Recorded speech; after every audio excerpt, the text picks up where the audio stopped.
नमस्कार, मी पूर्वी भावे. 0 आवरमध्ये आपलं स्वागत. नेहमीप्रमाणे आज दिवसाभरातल्या अत्यंत महत्त्वाच्या विषयावरती आपण चर्चा करणार आहोतच.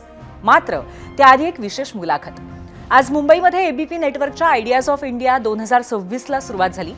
आज दिवसाभरामध्ये विविध क्षेत्रातल्या मान्यवरांनी आपापले विचार या मंचाच्या माध्यमातून मांडले. विकसित भारताचं स्वप्न कसं साकार करता येईल हे अनेक मान्यवरांनी पटवून दिलं. हे सगळंच आपण पाहणार आहोत, पण सुरुवात अत्यंत विस्फोटक अशा मुलाखतीनं. आणि ही मुलाखत आहे मुख्यमंत्री देवेंद्र फडणवीसांची. महाराष्ट्रातील प्रत्येक निवडणुकांचं प्लॅनिंग ते मुंबईतील ऐतिहासिक विजय हे सगळं सांगत असतानाच पश्चिम बंगाल, उत्तर प्रदेशसह केरळमधील निवडणुकांसाठी फडणवीसांवरती कोणती जबाबदारी असणार आहे हेही त्यांनी एबीपी नेटवर्कच्या मुलाखतीत सांगितलंय. बघूयात. नमस्कार to all of you once again. तो जिन्हें कभी अटल बिहारी वाजपेयी ने एक मॉडल एमएलए कहा था, आज उन्हें महाराष्ट्र के लोग एक बहुत ही कुशल सीईओ कहते हैं. एक ऐसा सीईओ कम चीफ मिनिस्टर जिसकी नीतियों की तारीफ सिर्फ महाराष्ट्र में नहीं, दिल्ली से लेकर डावोस तक होती है. और वैसे तो फडणवीस जी गूगल सर्च लॉन्च 1998 में हुआ था, लेकिन आप उसके कई पहले से very data driven, very well research, very document heavy debates mount करने के लिए जाने जाते हैं. You are a professional politician. आप बस इलेक्शन आते हैं तो आप हिंदू बन जाते हैं, दैट्स अ डिफरेंट थिंग. मगर आपकी ये एक जो बड़ी अच्छी बात है जो हर कोई नोटिस करता है कि देवेंद्र फडणवीस जी एक ऐसे नेता हैं जो अपने हर इलेक्शन को, छोटे से छोटा इलेक्शन से लेके बड़े से बड़ा इलेक्शन उतनी ही शिद्दत से लड़ते हैं. और शायद वही वजह है कि देवेंद्र फडणवीस जी ने पहले तो अपने पार्टी को यहाँ की असेंबली इलेक्शन जिताया, फिर यहाँ की लोकल बॉडी इलेक्शन जिताया, फिर यहाँ की बीएमसी इलेक्शन जिताया, फिर जिला परिषद जिताया, फिर पंचायत समिति जिताया विद अ थंपिंग मेजॉरिटी. तो भाई, for a chief minister of this kind, ladies and gentlemen, one huge round of applause for the very dynamic chief minister of Maharashtra, Mr. Devendra Fadnavis. कैसे हैं सर आप? मैं बहुत अच्छा हूँ. आप कैसी हैं? मैं अच्छी हूँ. अगर मैं पहले आपको बता देना चाहता हूँ कि मैं परमानेंट अनएपोलोजेटिक हिंदू हूँ. मुझे पता था कि आपको उस बात से तकलीफ हो जाएगी. हाँ, और तकलीफ आपको है, मुझे नहीं है. नहीं, मेरे हिंदू होने से तकलीफ आपको हो रही है. आपको हुई सर, इसीलिए आप उसको पॉइंट आउट कर रहे हैं, क्योंकि बाकी समय तो you are the professional politician that you are. जैसे इलेक्शन पास आता है ना फडणवीस जी, वैसे मैं कहना नहीं चाह रही थी, मगर आप एकदम अचानक से साफरिन हिंदू चोला पहन के निकल जाते हैं. देंगे जवाब? लेंगे जवाब? हाँ, बिल्कुल लूंगी जवाब. तो आप ये बात को समझ लीजिए कि मेरी आइडियोलॉजी हिंदुत्व की है. और मैंने हमेशा कहा है, चूंकि मैं हिंदू हूँ इसलिए मैं सेक्युलर हूँ. चूंकि मैं हिंदू हूँ इसलिए मैं किसी का विरोध नहीं करता. और चूंकि मैं हिंदू हूँ इसलिए मेरे इतिहास ने मुझे सिखाया है कि जो अच्छा है उसको लेना है. इसलिए मुझे लगता है कि हिंदू होना, हिंदू बोलना, इसके लिए मतलब कोई अपोलोजेटिक होने की तो आवश्यकता नहीं है. मैंने कहा भी नहीं आपको अपोलोजेटिक होने के लिए, पर क्या मैं आगे बढ़ूं? हाँ, बिल्कुल बढ़िया. ओके. तो अब ऐसा है फडणवीस जी कि आपने पिछले 1 साल 4 महीने में जितने सारे मैंने इलेक्शंस जितवाए हैं, assembly election, BMC election, local election, क्या है और पंचायत इलेक्शन, जिला परिषद, सब जितवा दिया. अब कुछ बचा है यहाँ पर जीतने के लिए? क्योंकि यहाँ मैं देख रही थी ना, अब मीम्स चलने लगे हैं कि बीजेपी इतने नीचे तक पेनिट्रेट कर गई है कि अब महाराष्ट्र के स्कूलों में जाओगे तो क्लास मॉनिटर भी बीजेपी का मिलेगा. नहीं, अभी तो हम अमेरिका के चुनाव के ऊपर थोड़ा फोकस कर रहे हैं.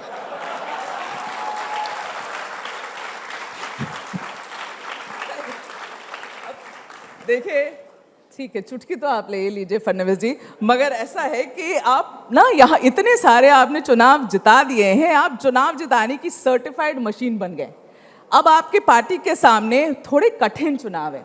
You have Bengal, you have Tamil Nadu, आपके पास केरल है जहां आपकी सरकार कभी भी नहीं आई है. तो मैं पूछना चाहती हूँ, पार्टी की कुछ मदद कर रहे हैं, प्लानिंग, स्ट्रैटेजी, और जो गलत चीज भी करते हैं आप लोग साथ में? नहीं, हमारे पास स्ट्रैटेजिस्ट दिल्ली में मौजूद है जी. वो स्ट्रैटेजी तैयार करते हैं, और जो स्ट्रैटेजी वो तैयार करते हैं उसमें मदद के लिए हम लोग होते हैं. तो मुझे अभी जैसे 2 तारीख को मैं बंगाल जा रहा हूँ, बंगाल में मुझे एक कार्यक्रम दिया गया है, तो जहाँ मुझे भेजेंगे वहाँ मैं जाऊँगा। प्लानिंग में अभी मदद नहीं कर रहे हैं दिल्ली जाकर? जी नहीं। ठीक है, तो मुझे ये पूछने दीजिए, ऐसा है कि अगले साल उत्तर प्रदेश जो कि सीटों के लिहाज से बड़ा इंपॉर्टेंट है, बहुत महत्वपूर्ण है आपकी पार्टी के लिए भी, वहाँ उत्तर प्रदेश में ना थोड़ा माहौल बिगड़ा हुआ है, थोड़ा समीकरण वहाँ ठाकुरों और ब्राह्मणों का बिगड़ा हुआ है और आपकी पार्टी बड़ी डेस्परेटली एक ब्राह्मण फेस ढूंढ रही है, एक ब्राह्मण प्रभारी, ब्राह्मण इंचार्ज जिसको वो वहाँ इस्तेमाल कर सके। तो मैं पूछना चाहती हूँ फडणवीस जी, कहीं वो उस रास्ते निकल रहे हैं क्या उत्तर प्रदेश में इंचार्ज प्रभारी का रोल निभाने के लिए? क्योंकि इन द अवेलेबल लॉट सबसे ज्यादा सूटेड तो आप ही लग रहे हैं उसमें। देखिए, मैं आपको बहुत साफ शब्दों में बताता हूँ, आप लोगों को खबरें बनानी है इसलिए आप ब्राह्मण, ठाकुर ये सारे विवाद खड़े कर देते हो। उत्तर प्रदेश ने बार बार ये दिखाया है, ब्राह्मण ने, ठाकुर ने, कुछ नहीं, पिछड़ा नहीं, अति पिछड़ा नहीं, सारे के सारे हिंदुत्व के पीछे, सारे के सारे सनातन के पीछे। और मैं ये आपको बहुत स्पष्टता से कहता हूँ कि इस विधानसभा के चुनाव में भी पूरी मेजॉरिटी के साथ और 2/3 मेजॉरिटी के साथ भारतीय जनता पार्टी की सरकार उत्तर प्रदेश में बनेगी। और ये समीकरण हम लोग नहीं बिठाते, तो हमारे ऊपर ये आरोप ना लगाएं, ये काम आप ही लोग का है। आप नहीं, ही लोग अब हमारे बांटते को तो हम तो देखते नहीं भाई क्या कास्ट है और कौन है, हम तो अपना काम कर रहे हैं। पार्टी वालों को प्रॉब्लम होती है कि आप ब्राह्मण चीफ मिनिस्टर हैं, कितनी प्रॉब्लम होती है आपको भी पता है ये बात। नहीं भाई, मुझे तो ऐसा कभी ध्यान में आया नहीं। मैं 5 साल चीफ मिनिस्टर रहा, फिर 48 घंटे का चीफ मिनिस्टर नहीं 72 घंटे का चीफ मिनिस्टर रहा और फिर वापस चीफ मिनिस्टर बना। 3 बार मेरी पार्टी ने मुझे चीफ मिनिस्टर बनाया। ठीक है, अब ऐसा है कि आपकी जो सबसे बड़ी जीत हाल फिलहाल में हुई है बीएमसी, उस पर आते हैं और आपसे मैं ये सवाल पूछना चाहती हूँ। देखिए, आपकी इलेक्शन एनालिसिस मुझे बड़ी अच्छी लगती है, इट्स वेरी इंटेलिजेंट, इसलिए ये सवाल मैं पूछना आपसे चाहती हूँ फडणवीस जी कि आपकी विनिंग अलायंस रही, you have become the biggest single largest party this time for the first time in BMC. लेकिन जब ये चुनाव पास आ रहे थे तो जितने पॉलिटिकल एनालिस्ट हैं, जितने राजनीतिक विशेषज्ञ हैं, सबने ये कहा कि भाई उद्धव ठाकरे महाराष्ट्र में कहीं भी चुनाव हार जाए लेकिन मुंबई के मराठी उसे कभी हारने नहीं देंगे। तो मैं ये अब आपसे पूछना चाहती हूं कि आपका कौन सा पासा काम आ गया फडणवीस जी, या फिर what went wrong with them कि वो औंधे मुंह गिरे और ऐसा गिरे, ऐसे समय पे गिरे कि 20 साल में पहली बार 2 भाई साथ आ गए, उसके बाद भी गिरे। देखिए, पहली बात तो ये है कि जो मुंबई का मराठी आदमी है वो भी तो सोचता है, समझता है, देखता है आपने क्या किया है। 30 साल में मुंबई के मराठी आदमी को उद्धव ठाकरे जी ने क्या दिया? कुछ भी नहीं दिया। विशेष रूप से मैं तो ये कहता हूँ कि पिछले 15 सालों में जब से उद्धव जी स्वयं मुंबई की महानगर पालिका संभाल रहे हैं, मैं तो हमेशा, आपको पता है, मैंने तो भाषण में ओपन चैलेंज दिया था कि उद्धव जी विकास के ऊपर एक वाक्य बोले तो मैं 100 रुपये दूंगा। धीरे धीरे मेरा वो जो मतलब प्राइज मनी है बढ़ते बढ़ते 3000 रुपये तक पहुंचा, फिर भी उन्होंने डेवलपमेंट पर कुछ नहीं बोला। फिर मैंने उनको चैलेंज दिया था कि मुंबई का एक आइकॉनिक प्रोजेक्ट, इतने सालों से उनके पास महानगर पालिका है, तो एक आइकॉनिक प्रोजेक्ट वो बताए, वो नहीं बता पाए। देखिए, हम लोगों के बोलने की बात अलग है और करने की बात अगर अलग है तो लोगों को डिफरेंस दिखता है। इतने सालों में मुंबई का मराठी आदमी मुंबई से बाहर चला गया, वो कहीं तो मीरा भाईंदर गया, इधर कल्याण डोंबिवली गया, फिर वो भिवंडी गया, उसके आगे चला गया, वो कर्जत तक वो चला गया। तो आप तो मुंबई के मराठी आदमी के बारे में केवल बोलते रहे, लेकिन आपके हाथ में इतनी बड़ी महानगर पालिका थी, आप उसको घर भी नहीं दे पाए। और लोगों ने जब देखा कि हमने बीडीडी चाल का रीडेवलपमेंट करके जो मुंबई का बिल्कुल आम मराठी आदमी है उसको 120 फुट के घर से 500 फुट के घर में वहीं पर साउथ मुंबई में उसको हमने लाया। ऐसे ही कितने अलग अलग हमने जो रीडेवलपमेंट के कार्यक्रम हाथ में लिए, इसमें लोगों को ध्यान में आया कि असली या असल में अपने साथ कौन खड़ा है। तो मुंबई के मराठी लोगों ने भी हमको वोट दिया और जो अन्य भाषी लोग हैं उन्होंने भी हमको वोट दिया। और मैं पहले दिन से कहता था कि ये जो लोग मराठी आदमी को अपनी बपौती समझते हैं, उनको कहीं ना कहीं मराठी आदमी को जवाब तो देना पड़ेगा कि उनके लिए क्या किया है।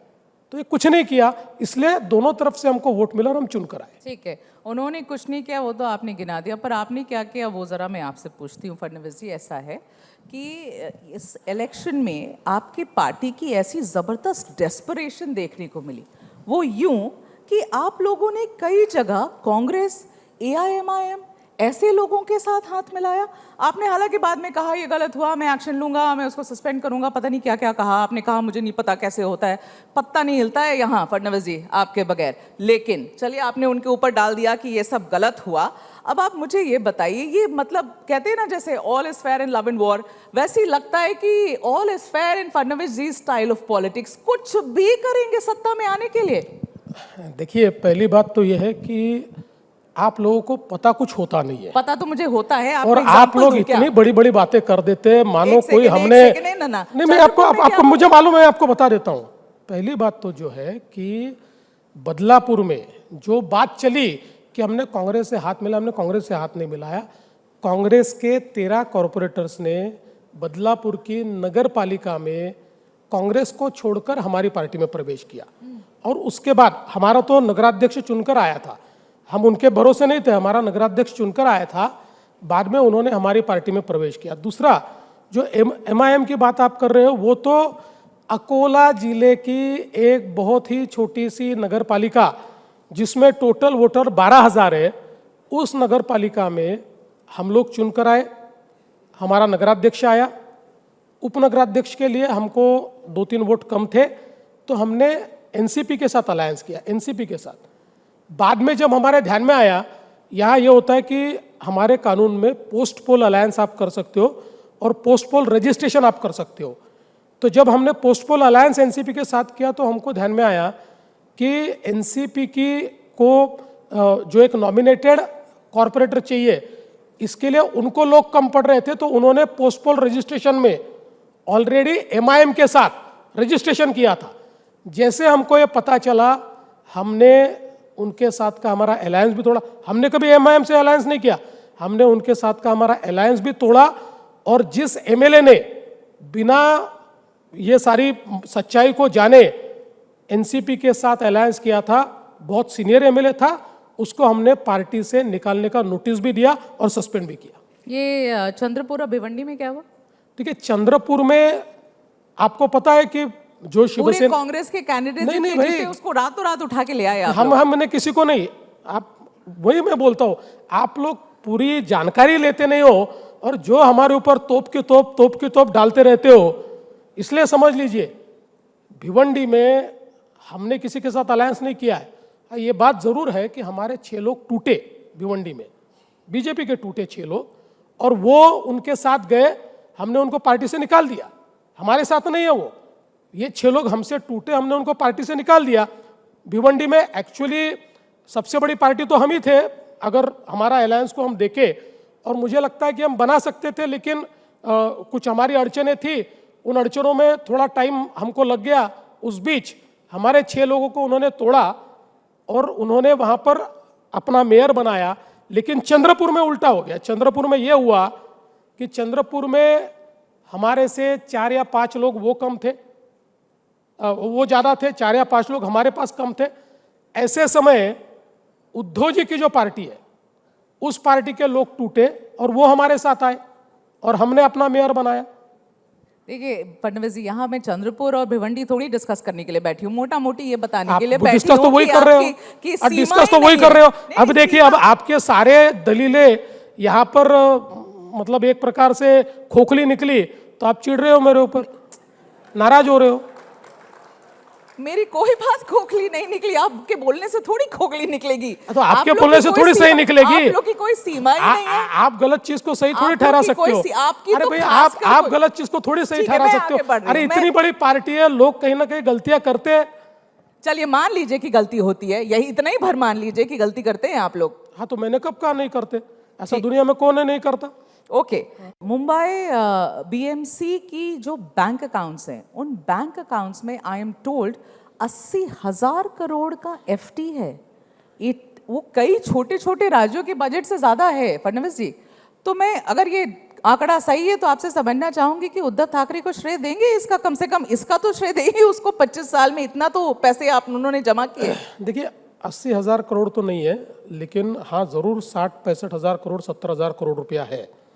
लेकिन मैं आपको बहुत साफ शब्दों में ये बताना चाहता हूँ कि ये कोई बहुत महत्वपूर्ण बात इसलिए नहीं है कि जहाँ एक और मुंबई का आम नागरिक विकास के लिए राह देख रहा है, लोग स्लम्स में सड़ रहे हैं, मुंबई में इतने बड़े पैमाने पर लोगों को अलग अलग प्रकार से अड़चनों का सामना करना पड़ता है, ऐसे समय मुंबई की महानगर पालिका में आप डिपॉजिट्स तैयार करें। और डिपॉजिट तैयार करना क्यों मूर्खता है मैं बताता हूँ। मुंबई की महानगर पालिका के जो फिक्स डिपॉजिट है उस पर रेट ऑफ इंटरेस्ट कितना मिलता है? 4% मिलता है। हमारा इन्फ्लेशन का रेट कितना है? 7% है। यानी हम उस पैसे की वैल्यू भी कम कर रहे हैं, उसका you're losing money। लेकिन हमने क्या किया, तो हमने चूंकि पिछले 3-4 सालों में हमारे मुंबई में बॉडी नहीं थी, तो वहाँ पर प्रशासक होने के कारण हम लोग वहाँ पर कुछ कार्य कर सकते थे, अब तो कर ही सकते।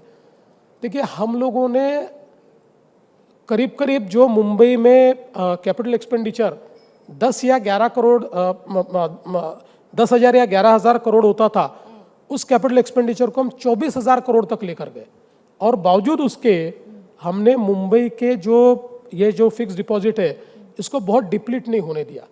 तो हमने अभी ये कहा है कि ये जो पैसा है ये जनता का पैसा है, फिक्स डिपॉजिट करके आप करोगे क्या? उस पैसे की वैल्यू आप कम कर रहे हो।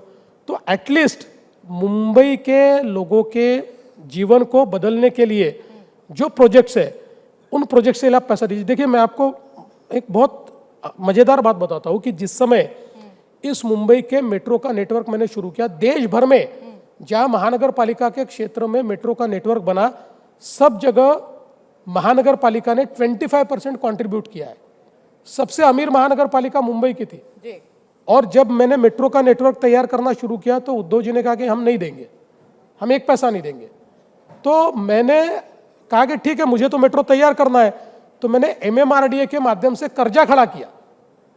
तो अब आप देखिए, इसको आप मूर्खता नहीं बोलेंगे कि मुंबई के लोगों के लिए मेट्रो तैयार करनी है तो मैं 9% से 11% से कर्जा लेता हूं और 4% से पैसा पड़ा हुआ है जिसकी वैल्यू कम हो रही है। इसलिए मैं ये मानता हूं ये फाइनेंशियल प्लानिंग कौन कर रहा था उनके लिए? ये फाइनेंशियल प्लानिंग कौन कर रहा था? उनको पता है कौन कर रहा था उनके लिए प्लानिंग। तो मेरा मानना इतना ही है कि देखिए, पैसा फिक्स डिपॉजिट में रहना भी अच्छी बात है, लेकिन वो कितना रखना चाहिए। और जब आपके सामने इतने डेवलपमेंटल प्रोजेक्ट्स हो, उनको छोड़कर अगर आप पैसा केवल बैंक में रखते हो तो मैं इसको कोई क्रेडिट नहीं दूंगा। ओके, अब ये बात क्योंकि ठाकरे ब्रदर्स की निकली, उद्धव ठाकरे की निकली, तो आपसे ये भी जरा पूछ ही लो मैं फडणवीस जी। राज ठाकरे आपके भी बड़े करीबी दोस्त हैं, उनके पार्टी के लोग आज भी इवन टुडे नॉर्थ इंडियंस को खदेड़ खदेड़ कर मारते हैं। उन्हें मराठी नहीं बोलने के लिए वायलेंस उनके ऊपर होता है, पीटा जाता है उनको, गालियां दी जाती हैं उनको। और आप फडणवीस जी सच में कुछ नहीं करते इस बारे में।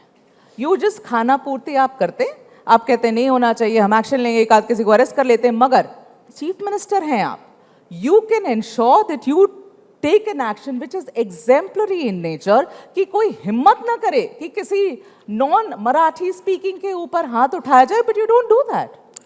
पहली बात तो ये है, ऐसी घटनाएं कितनी घटी? बहुत होती हैं। कितनी घटी? चलिए आप बताइए। गिनेंगे क्या? मैं आपको पूछता हूँ, होती है नहीं? नहीं कितनी घटी बताइए। तो आप नंबर, बताइए ना आपको कितनी नंबर घटी चाहिए क्या? देखिए 3-4 घटनाएं हुई है, वो भी गलत है, नंबर मैं बात नहीं कर रहा हूँ। 3-4 घटना, देखिए जब तक हम लोग यहाँ पर है किसी की हिम्मत नहीं है। ठीक है, एक आधी घटना आप बात सुन लीजिए, एक आधी घटना होती है, छोड़ते नहीं है उसको, बंद कर देते हैं, ठोकते हैं उसको भी छोड़ते नहीं है। और मैं साफ शब्दों में कहता हूं, मुंबई के अंदर, देखिए मैं भी मराठी हूं, मुझे भी स्वाभिमान है, मैं भी मराठी की बात करता हूं, पर मराठी की बात करके कोई अगर यहाँ पर इस प्रकार से भेदभाव करेगा, हम चलने नहीं देंगे। ऐसी कोई बात यहाँ नहीं चलेगी, कानून का ही राज चलेगा। कोई ऐसा करता है तो उसके ऊपर कार्रवाई होगी, हमने की है, हमेशा करते रहे। और मुंबई में रहने वाले अन्य भाषियों के साथ आप पूछ लीजिए, जब से बीजेपी की सरकार 5 साल पहले भी मैं रहा और आज भी जब से बीजेपी की सरकार है, कहीं डिस्क्रिमिनेशन दिखाई देता है क्या? कहीं डिस्क्रिमिनेशन खूब नहीं है, दिखाई देता कोई डिस्क्रिमिनेशन है, नहीं है। मानेंगे अरे तो देखिए, क्या कोई होगा? कोई चिल्लर आदमी कहीं ना कहीं मीरा भाईंदर के एखादे कोने में किसी को के झापड़ लगा दे, आप नेशनल न्यूज बना के मानो मुंबई में खदेड़ खदेड़ कर मार रहे हैं, इस प्रकार की आप भूमिका वहां तैयार करते हैं। ऐसा नहीं है भाई, मुंबई में कोई ये प्रॉब्लम नहीं है और प्रॉब्लम हम होने भी नहीं देंगे। फाइन, अगर वो एश्योरेंस है आपकी तो, and people are liking your answer. Alright, BMC चुनाव में आप लोगों ने ये प्रॉमिस किया था कि रोहिंग्या, बांग्लादेशियों को सबको हम बाहर निकालेंगे, ठीक है? अब पता नहीं डेटा तो क्या है मुझे नहीं पता, लेकिन आदित्य ठाकरे ये कहते हैं कि पिछले 10 सालों में मैक्सिमम नंबर ऑफ ईयर्स आप रहे हैं चीफ मिनिस्टर, आपके सेंटर में आपकी सरकार, वहां से घुस घुस कर यहाँ पर कैसे चले आते हैं? जवाब कौन देगा? फिर इलेक्शन आएगा तो ये रोहिंग्या बोलेंगे, बांग्लादेशी बोलेंगे, उनको हटाओ, डिटेंशन सेंटर में लेके जाओ और इसका मुद्दा बनाएंगे। आप ही बॉर्डर्स तो आप ही लोग हैंडल कर रहे हैं, वहीं से घुस कर आते हैं, आपके बॉर्डर के अंदर आते हैं, आप होम मिनिस्टर हैं, जवाब कौन देगा? मैं दूंगा, दीजिए। पक्का दूंगा। देखिए, पहली बात तो ये है कि जिस समय हम लोगों ने कार्रवाई शुरू की, इस कार्रवाई को करते हुए हम लोगों ने ये कैसे आते हैं इसके बारे में हम लोगों ने उसकी पूरी जांच की। तो ध्यान में आया, देखिए अल्टीमेटली हमारी बॉर्डर जो है बांग्लादेश के साथ एक बहुत लंबी बॉर्डर है। It's under BSF and it's under नहीं, योर लेकिन बहुत बड़ी बॉर्डर है। अब उस बॉर्डर से ये लोग बांग्लादेश पश्चिम बंगाल में आते हैं और कुछ जिले हमने चिन्हित किए जिन जिलों में पश्चिम बंगाल की सरकार इनको मदद करती है, ये वहां पर जाकर अपने कागजात तैयार करते हैं, ठीक है? और वो कागजात तैयार करके फिर किसी न किसी बहाने मुंबई में आते हैं और मुंबई के होटल में, मुंबई के जिसको हम कहते हैं कंस्ट्रक्शन साइट्स पर, ये लोग वहाँ काम करना चालू करते हैं और फिर यहाँ के स्लम में रहना शुरू करते हैं।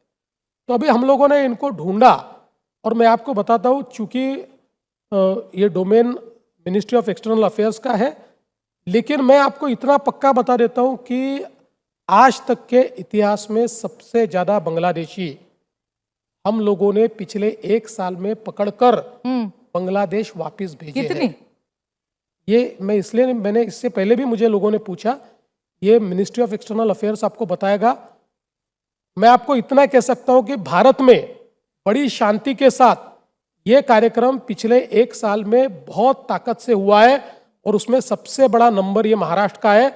हम लोगों ने उन लोगों को बांग्लादेश वापस भेजा है। लगातार हम लोग इसको ढूंढ रहे ये लोगों को, और अभी तो हम लोगों ने जो IIT बॉम्बे है उसके साथ मिलकर, क्योंकि देखिए ये तो बांग्लादेशी जो हमारे यहाँ आते हैं, आने के बाद इनको ढूंढना आसान नहीं होता। बोलते हमारे जैसे ये, दिखते हमारे जैसे ये, तो ये बंगाली मुसलमान है या बांग्लादेश से आया है, ढूंढना थोड़ा कठिन जाता है। और ये चूंकि वहाँ से पश्चिम बंगाल से सारे कागजात बनाकर आते हैं तो और भी मुश्किल जाता है।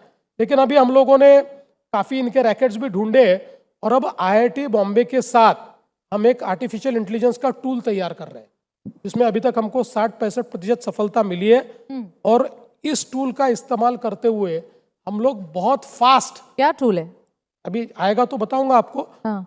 इससे हम लोग बहुत फास्ट जांच कर पाएंगे कि ये बंगाली मुसलमान है या बांग्लादेश से आया हुआ है, और उसके बाद और तेजी से हम इसको पूरा करेंगे। देखिए, पहली बात तो आप इस बात को समझ लीजिए कि जब तक पश्चिम बंगाल की सरकार इस मामले में कड़ाई से काम नहीं करती तब तक इसको रोक पाना कठिन है। लेकिन हम लोग लगातार ध्यान देकर, हमने हमारे जो यहाँ पर कंस्ट्रक्शन साइट्स है उसमें भी अब सब लोगों को जिम्मेदारी दी है कि आप लोग किसको एम्प्लॉय करते हो या आप लोगों ने उसकी जांच करनी चाहिए। अगर आपने गलत लोगों को एम्प्लॉय किया, लाया, क्योंकि ये सस्ते में आते हैं, सस्ता कम पैसे में काम करते हैं, तो उस लालच में इन लोगों को काम मिल जाता है। तो हमने उनको कहा है कि आपको भी हम लोग इसमें लपेटेंगे और आपको भी इसका जवाब देना पड़ेगा। तो गलती सारी ममता बनर्जी की और किसी की नहीं? नहीं, देखिए बड़ी गलती उनकी है, सारी उनकी ऐसा नहीं कहूंगा। फडणवीस इन चुनाव आणि याच मुलाखतीमध्ये मुख्यमंत्र्यांनी सध्या राष्ट्रवादीच्या अनुषंगाने जे राजकारण चालू आहे, रोहित पवारांनी विचारलेले प्रश्न आहेत, या मुद्द्यावरती सुद्धा भाष्य केलेले, इतर अनेक मुद्दे त्यांनी हाताळलेले आहेत। एबीपी माझा, उघडा डोळे बघा नीट।